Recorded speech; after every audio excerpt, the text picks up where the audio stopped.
Hey everyone, my name is Hayden Trowbridge. I'm a senior at Saugus High School, currently schooling online. Unfortunately, I'd much rather be in person with my teachers, joking around with my friends and my teachers and everything like that.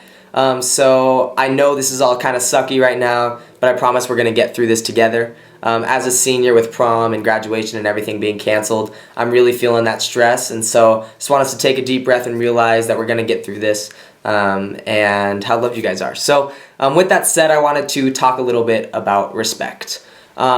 This year has not been easy, and I wanted to talk to you guys a little bit about why.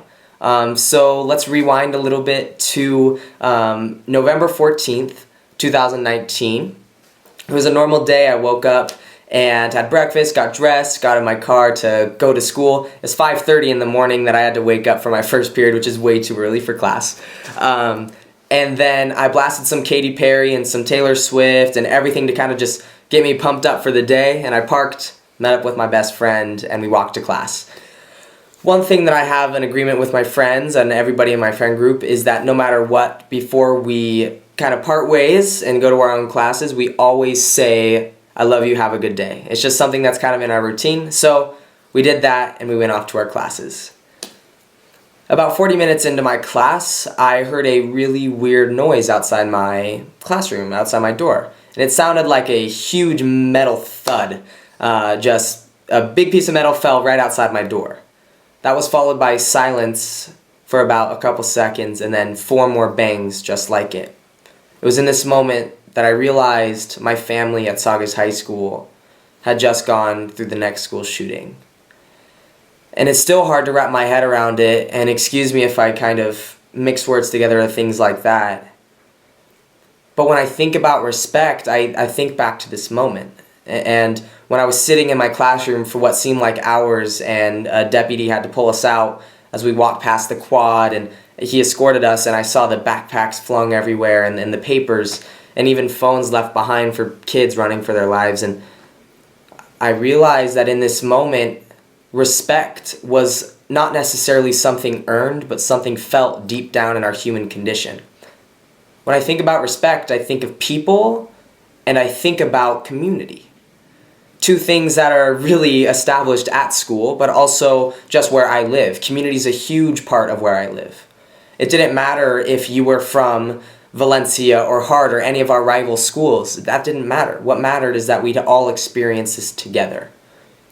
And I think the reason why respect was such a big part of this whole situation was 4 main reasons, and that's kindness, love, empathy, and vulnerability. Respect is very dependent on those 4 things. And in that moment when I was standing there at the vigil on the Sunday after, standing amongst thousands of people that I had never met,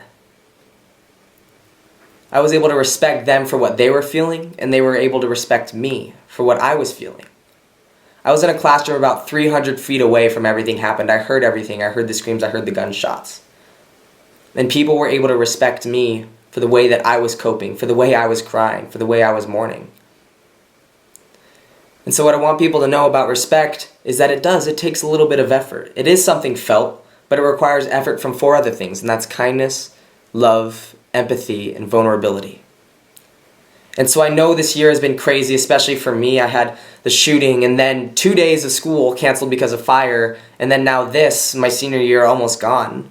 What I realize is that respect is something that we all as a community have to buy into.